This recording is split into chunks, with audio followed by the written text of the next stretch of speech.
Set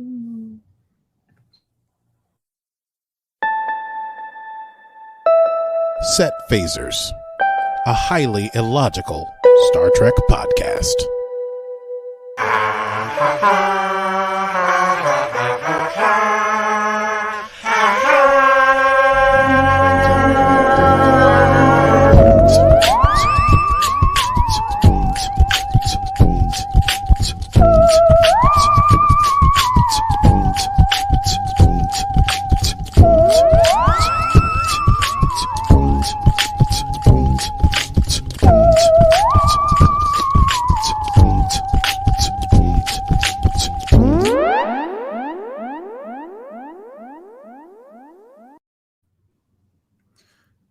Hello. Hello.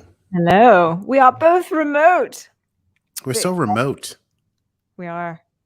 Your green room looks exciting. Oh, this is not. This is a hotel room. This is Oh, so is this mine. Is my night off. You're both hoteling.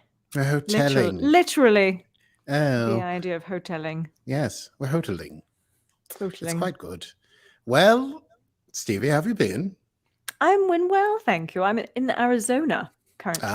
Arizona. Talking all about podcasts with podcasting people, which is quite fun. Lovely. It is lovely, and I've had to distill. They're like, "So, what are your podcasts?" And I say, "Oh, well, I have a Star Trek After Show podcast, which is quite fun.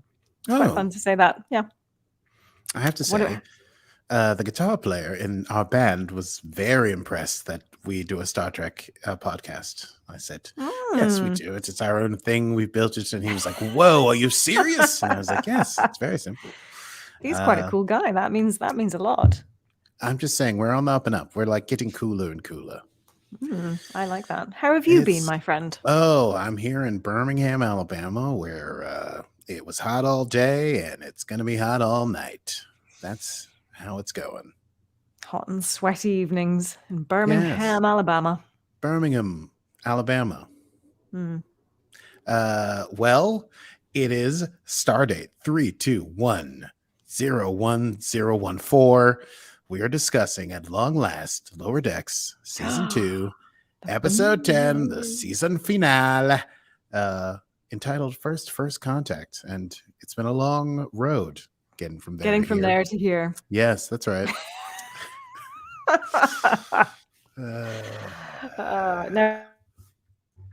No. Never. No. It doesn't get old. It's forever young. Well, it's a great episode. Let's get into it in our various time zones and see what happens. It's time to run it down. Can you run it down for me? What just happened? Can you run it down for me? Now, there's no reason to get excited. It's just the season finale. I'm sure it'll be, a little episode where something happens and everyone smiles and hugs at the end. We begin with the Cerritos at a starbase. They are meant to accompany the USS Archimedes, which is, a Galaxy-class ship, I think. It's Captain Freeman's old friend is the captain of that ship, Captain Sonia Gomez, whom I believe we met in season 1. They're going to do some first contact in the Lap system for the Laaperians. And Cerritos is going to be accompanying them. They will be positioned outside of the system because there's like a weird planetoid in the system that they're worried about. And they just want to take every precaution. And then the Admiral, who I believe is Admiral Freeman, Captain Freeman's husband, says, well, and I think it's time to celebrate. They have something to have congratulations about. Well, what could it be? We don't know. Meanwhile, on the Cerritos, Mariner runs into the Andorian Jennifer, with whom she has had enmity for the entire season. Jennifer. And drops her for contraband. And she's like, oh, try not to tell on ransom about my contraband. And Jennifer's like, I won't. And she's like, try not to think about me all the time. And Jennifer's like, I don't think about you at all, Mariner. And Mariner's like, think about me all the time. But as she's cleaning up, she overhears Captain Freeman coming in and talking to Sonia Gomez. And apparently Captain Freeman is being promoted to a new ship and will not be able to take all of her staff, not even all of her command staff. And so Sonia Gomez cautions her to be ready to make some, quote, tearful goodbyes. So Mariner runs in on the other lower decks crew who are doing a bunch of work. Boimler is actually making a banner for Captain Freeman Day because he is a complete suck up. And she tells everyone, this is going on and Captain's going to leave us. And isn't anyone upset? And they're all sort of like happy for her. Like, oh, she's a great captain. She deserves to be promoted. Side note, Rutherford's implant is throwing up a bunch of caution things that's making it hard for him to see. But they don't have anything they can do about it at that point. As they're talking, Mariner realizes that the command staff doesn't know about Freeman's promotion yet because it's been kept a secret. So she is going to go tell them in order to make them upset, in order to basically create a huge row with the captain. Tendi gets an alert that Dr. Tiana wants to meet her in the sick bay. And she thinks the doctor is mad at her. And Rutherford thinks she's overthinking it. And he's like, you know what? I think you're going to be fine. You're great in sick bay, so it'll be great. Mariner busts in on Ransom, Billups, and Shax in 7 forward. That's what I call it because it's a smaller ship. And she tells them the deal, basically. Cerritos and Archimedes, they leave spaceport. Gomez gives her salutations to the Cerritos. I'll see you in the Laap system. And Captain Freeman's like, all right, warp me. And then the senior staff is like super like passive aggressive about it. They're very upset. Shax and Ransom, Mariner's dropping hints, and then finally it comes out that they know that she's getting promotion and she's not necessarily going to take all of them. So Freeman has to get them all rounded up and meet her in the ready room and just go to warp already. Tendi goes in to see Dr. Tiana and overhears, just a lot of overhearing in this episode. Overhears Dr. Tiana basically looking at her like Starfleet profile thing and talking to someone else and saying like, yeah, she's just not cut out for medical, and then deleting it. And Tendi gets freaks out and runs away. So Captain Freeman's in a ready room with the command staff and Mariner. She's confronting them. They're super upset. And she's like, I don't necessarily know I'm going to be able to take all of them with you. And everyone's really mad. Freeman says it's not official yet, so don't get all freaked out. Billups completely freaks out and drops a huge amount of profanity. Mariner asks who the new captain's going to be. And Ransom's like, well, I think it's obvious it'll be me. I'm Ransom. I'm number 1. Freeman says they're actually going to be bringing on someone new. Everyone is shocked and upset. Mariner is gleeful that things are going terribly. Tendi, meanwhile, runs to find Rutherford. She's worried that she's going to be transferred. She's super sad. And Rutherford says, I have a great idea, even though his implant is super screwed up. He's like, why don't we go to all the places on the ship that you love the most? And we'll see them for one last time before you have to go. Archimedes arrives in the Laap system. Tendi and Rutherford visit their various places. In the warp core, they see Dr. Tiana come in, and they go and hide in the Jeffries tube, where they first hung out and watched that like pulsar happen, like season 1. Rutherford has a great idea about where they should go next. Somewhere off limits. Another cliffhanger in this episode, so we don't know exactly where they're going to go. Meanwhile, the senior staff is still complaining. They get sent back to stations. There's a red alert. Are we doing the red? Do you have the red alert thing? Sorry, I was not. I was get not to red ready alert. for I know the- we don't get to. Oh wait, that's the wrong one. Let's try this one. Red alert! There we go. I love it. Red alert. The Laaperian sun has emitted an unpredicted solar flare. It heads right into the unstable planetoid. The planetoid blows up. The shockwave is full of like magnetronic, biolithic, blobbity, blobbity, blah radiation, dip, dorp, dibbly dip. And it hits the Archimedes straight on with strange energies. And the Archimedes gets completely dead in the water, gets blown back by the shockwave. All the systems go out. The backup power cells are down. The ship systems are overloaded. They're moving with momentum and the Laaperian gravity well. And so now their first contact is about to become a first crash tact. I came up with that, and it's not that good. Crash. They're going to crash if they don't do something. Meanwhile, on the Cerritos, Meanwhile, on the Cerritos, they see that the Archimedes was hit. The planetoid was full. Oh, I wrote it down. Radiolytic isotopes. Ooh, they're magnetic. 20 minutes till impact. Can't use the tractor beam. They can't use the deflector dish because of all the debris. It's so magnetic. Everything would cause the ship to also be in the same condition. Freeman asks for suggestions. Even when Freeman says, break all the rules, what can we do? Mariner's like, I don't know. So Freeman heads for the captain's yacht, the cool, sexy I feel like we haven't seen a captain's yacht in quite some time, but did Archer have one, like a fancy shuttle that like just looks cool, but it's still a crappy I shuttle? don't recall. This is the first time I remember hearing about a captain's Someone yacht. had a yacht. I don't know if it was Kirk or Archer. Anyway, it's so stupid. But anyway, she's going to her yacht, and Mariner's going to try to stop her because the yacht has the same sort of like shields as the ship, and it'd be dangerous for her. Turns out the place that Rutherford was suggesting that he and Tendi go hang out that was off limits was the captain's yacht. They're down there eating ice cream. They go and hide. Mariner and Freeman are in there arguing. Mariner's telling she can't do it. Freeman orders Mariner off the yacht, but Mariner won't go. Freeman's like, why do you act like this? And Mariner says because she's a Kirk-style free spirit and her mother knows it, and that's why she's always saved her from getting a court-martial. And then Freeman drags the knife in. She says, you're not Kirk because you lack confidence. She says Mariner used to have confidence, but now the only thing she's confident about is that everything has to be a fight. And that she has to learn how to drop her defenses and make some allies in order to be a better officer. Rutherford and Tendi, who are overhearing this, that gives Rutherford an idea. He barges in. He basically says the ship has to drop its defenses like Mariner needs to. If they drop their shields and remove the outer hull, then the inner hull wouldn't attract the isolytic radiation, and they would be able to go save the crew of the Archimedes. But they would need the whole crew working around the clock to get all the shielding off and all the hull plates off in order to then have just enough time to go save the Archimedes. It's classic Star Trek. It is classic Star Trek. It's classic Star Trek. And so Freeman gets on the horn. She tells every officer to go to their stations, and she exclaims, Cerritos strong. And so might as well have had a bloody hashtag. Right? It is a hashtag. I mean, I hope they make a shirt that says hashtag Cerritos strong. I will buy it if you're listening. Mike McMahon. The crew works is like a nice montage of everyone working to get all the stuff off the hull. And Rutherford's working, but he's still getting a ton of error messages. And Billups actually comes over, checks it out, and says, hey, your storage is maxed out. And we find out that Rutherford has been saving 3 copies of every memory he has with Tendi because last year he forgot her after he had his implant ripped out by Shax in order to save his life. Billups basically says, it's only going to get worse until you free up some space.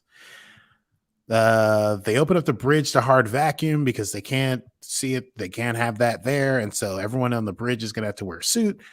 And I wrote Rutherford, but I meant Ransom is going to fly it the old fashioned way with the thing on your face with the grid. It's like very Tron-esque. Meanwhile, Gomez and the crew are really working hard to try and come up with solutions in a classic Star Trek way.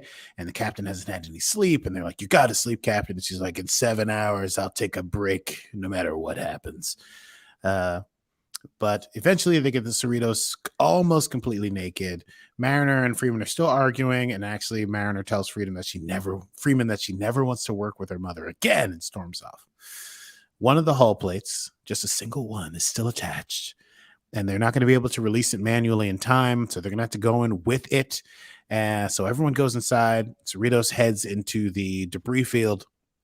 Rutherford's still having trouble seeing. He eventually decides, you know what? I'm going to purge these redundant files. As he does it, he gets all the visions of Tendi that he has. And also, strangely, a vision of being operated on and 2 people talking over him and saying, what if they ask why he has it? And they'll say, oh, they think it's just an elective. And then they drill. And then he's like, oh, yeah, well, I got rid of all those memories. And I think I saw something I wasn't supposed to remember. But anyway, we got to get that plate off. So Rutherford collects the lower decks crew. They head to Cetacean Ops, which is basically 2 small whales that do navigation, I guess, named Cumulo and Matt. Rutherford is able to speak to them. They have a weird thing for Rutherford. Maybe it's not weird. It's normal. It's space. Basically, there's a control node at the bottom of that pool down a thing. And if they can get to it and pull that thing, then they're going to be able to release the hatch and be able to go in without having to worry about it attracting all the debris. Mariner says she's going to head down, but she's still super upset about the captain and she's acting super weird. And Boimler mentions that the captain needs her support now because things are going crazy. So they all gang up on her and say, listen, we're your family and we'll always be there for you. Now go to the bridge and apologize to your mother. She goes, guys, you're right. They send Boimler down to swim and open up the clamp. He gets to the clamp. He's able to release it. so the Cerritos can fly through the debris field, even though they still have to dodge huge asteroids. Mariner does make it to the bridge, apologizes to her mother. They make up. Boimler realizes that his suit was torn as he was swimming when he pulled the thing out, and so he doesn't make it back to the hatch and basically passes out in the water. The cetaceans save him. They throw him up on the deck. There's no time to get him to sick bay. Tendy's there. She works on him. She brings him out of it. Cerritos is crashing into debris. They crash into one big thing. Mariner goes flying out the window. She's going to be lost in space. She's unable to grab hold of the ship. And just at the last minute, as she's about to sail off into her doom, she's caught by none other than Jennifer, the Andorian, who says, Cerritos strong. Tendy revives Boimler. And the Archimedes is sailing into the atmosphere. The Laaperians are seeing it, and they think it's just like kind of a cool thing. Everyone braces for impact. They say they're going to stay with their captain. It's been an honor, all that stuff they always say. And then the Cerritos arrives just in time with the tractor beam to save them and pull them into a stable orbit. Because the Archimedes is so screwed up, Freeman actually goes to make first contact. As you may recall, in season 1, they're upset that they could only do second contact. But this is Freeman's first contact. She's a little nervous, but everyone's there to support her, including Mariner, who's like, "It's great, Mom." Finally, Tendi confronts Dr. Tiana, who tells her that, yeah, she is going to take her off of sickbay. She's going to move her into senior science officer training. And it's great. There's a joke in there just for your D Space Nine heads about Jadzia Dax, and Dr. Tiana knows nothing about Jadzia Dax. She's like Spock, you idiot. Anyway, Tendi hugs Tiana. Dr. Tiana's fine with it. Boimler puts out the poster. It's no longer Captain Freeman Day. It's first contact day. The captain is super drunk because the Laaperians are super friendly and want to get drunk with them. Mariner is able to go to Jennifer and thank her and realizes that she's been a jerk all year because she has a tendency to push people away when she likes them. Letting down her defenses. Everyone toasts the Cerritos. A team from Starfleet Command shows up and they want to come aboard. The senior staff all gather around Captain Freeman and say, you know what? We're glad that you're getting your promotion. We're super happy about it. We're here to support you. Freeman says, you know what? I'm going to turn it down because I've never had a better crew. Doesn't matter what we do here. Freeman goes into the into the conference room to tell them, I'm turning it down. Turns out they're not there to promote Captain Freeman. They're there to arrest Captain Freeman. Dun, dun, dun. Dun, dun, dun, indeed. Uh-oh. Where's my fucking bollocks? We can have a flashback.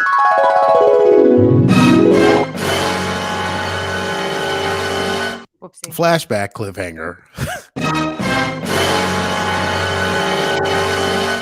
And now present day cliffhanger. Yes, apparently the Pac-led planet, called Pac-led Planet, was blown up that day. And this Captain Mandel of Starfleet Security has proof that Freeman colluded with the Klingons in order to, Klingon extremists, the ones we met in the penultimate episode, to blow up the planet while Captain Freeman was conveniently on this mission of first contact. And Captain Freeman will have to face a tribunal. Captain Freeman's like, you know what? Stand down, senior staff. I'm going to go. Just don't let the crew know until we get this all sorted out. But the crew's all lined up to do the thing where they clap the captain for the last time she walks off the ship, and they see that she's in handcuffs, and everyone is sad. And the episode and the season end with the crew looking on as the security ship takes off with Captain Freeman for her tribunal. The end. I did also write, note to self, why is security always evil? It's always evil security. Season 1 of TNG, season 1 of Picard, there was evil security. They've been infiltrated. They always like the evil security people.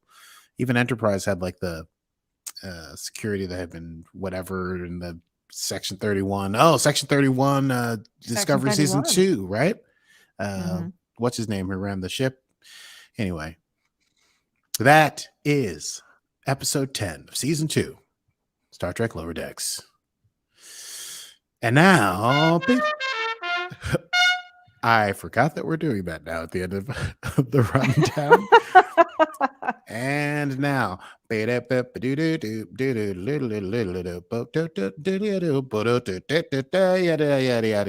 gotta be longer every time, and I mention it. Killer Romulan warrior duns. Thank you, ladies and gentlemen. Here we are at Lower Deck Central here on Set Phasers, and we go straight to Stevie Manns in the field at the Easter egg desk. Stevie, how you doing today? Hi there, Aki. Good to be here, as always.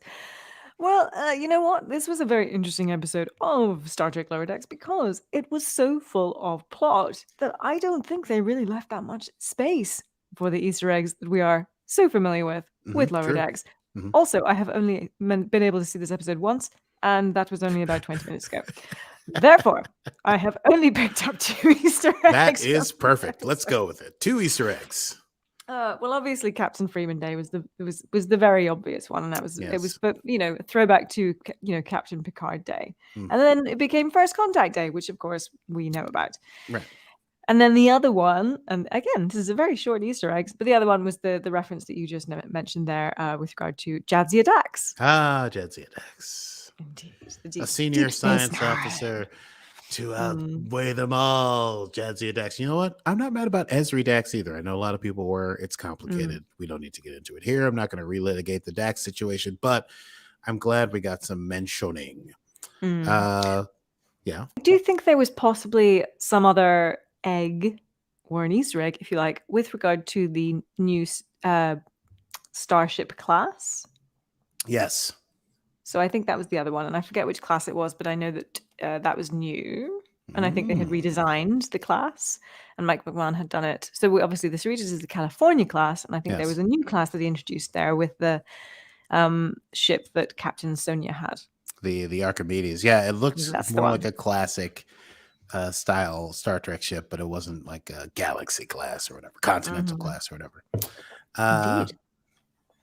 Well, That's all is I that got. that's all we got? That's all I got. Yeah. Thank you so much. One of the best. live- Back to you in the studio, Aki. A pleasure as always on location in Arizona at the Easter egg decks. Thank you very much, Stevie Manns. And now we move on to our penultimate segment of the program. Wow, it's late and it's hard for me to remember what happens next. It's called Quotable Moments. Quotable moments. It's fun now we have the video of it, isn't it? We do. It's fun to have video.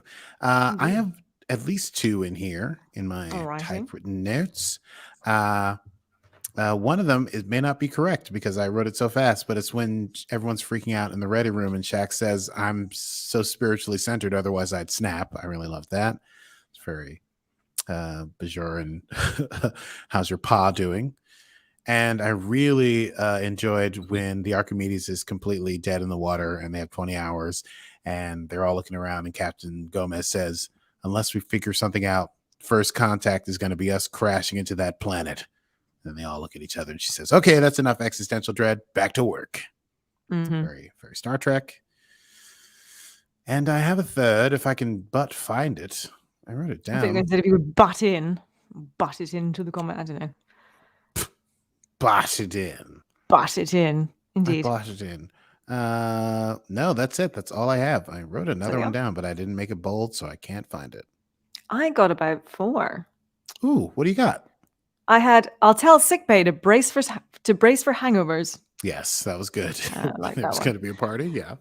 Yeah. I get Captain Freeman had quite a few, and then she said, "Just warp me already." Which I quite liked. Shax said, "Nothing explodes around here without." What did he say? My say so or something like that. Oh, I can't read my writing. Around here without me on the blowing it up or something. We might have to edit that out. I cannot read that. Nothing explodes around here without me being the one who blows it up. I'll take it. We'll go with that. Captain Freeman again. Get off my yacht. Get off my like yacht. that. Get off my yacht. And then Mariner going, and she was responding to her mothership, because I'm a Kirk style free spirit who kicks butt and is super intimidating. Yeah. I just like that. I thought these were all Kirk they were style. great quotes. Yes. Kirk style free spirit. Kirk style free spirit. Who kicks butt. Who kicks butt. And you know She it. does kick butt. She does kick And butt. I think, and it gives us some insight into how the writers view her. Yeah. Also, her mom kicks butt. Her mom So does kick whatever. It's Lots it's of all butt in the family. kickers. They're butt kickers. Well, Mm. shall we move on to next time? can we? Do we in fact know what the hell is coming next time? Well, let's get there and I'll make something up. Alrighty. Next time on Set Phasers. Yes, Stevie, you're right. We have no idea what's coming next. Well, we do know that the third week of November, Star Trek Discovery Season 4 will begin, and that is a big deal. I will be on tour for another week and a half, so we might take a few weeks off. There might be some special content in the old content thing. I might rewatch all of Star Trek Enterprise. I will. But either way, we will be back either next week or sometime or possibly the week after, I think. And we could start doing I think one of the things that we considered was rewatching the new Star Trek movies. Oh, yes, we mentioned that. And there's 3 of those. So we can probably, maybe we chill for a week or so, but you'll find out. It'll be on our if we can get into the thing, but it'll be on all the things we're just about to mention anyway. If you like the episode you just heard, thank you so much for tuning in. This is Set Phasers. We put out new episodes every Monday wherever you get your podcasts, and we would love it if you told your friends about us. Indeed. And if you want to see the episodes as they happen, you can watch us live if you become a patron of ours on patreon.com/setphasers. Hashtag oh no, wait, that's the other thing. Hashtag we can take it, patronize us, we can take it. Yes, that's your line. Yes. And I'm doing a dance right now for the Patreon subscribers. Only Patreon subscribers can see what I'm doing right now. You can, of course, also join us for Netflix watch parties. It's something I find very hard to say. Once a month. We have lots of other little tidbits, of course, that you can get when you join our patronage. And please follow us on the old Instagram. We are at Set Phasers, and that's Set Phasers Podcast on Instagram and Facebook. Hashtag Meme Game Strong. Yes, indeed. Meme Game Strong. And as Stevie just said, if you like us and you want to support us in our continuing mission to discover what Star Trek has in store for us, you can patronize us. We can take it by going to patreon.com/setphasers. We have many cool things that can happen, including this dance move that I'm doing right now. Until next... Okay. Yes. I loved it. We were trying to do like something really, really fast. And so this is all that we offer. And we only prescribe for things. We're prohibited. You know, like the... Yes. Exactly. Until next week or the week after or whenever the hell we decide to do this again, with only probably a week or two in between. My name is Stevie Mans, and we'll be back soon. And I'm Cerritos Strong. And this has been Set Phasers, a highly illogical, obviously, Star Trek podcast. Obviously. Oh, like the band single. I love it. I don't know what you're talking about. Computer. It's called vertical integration. End program.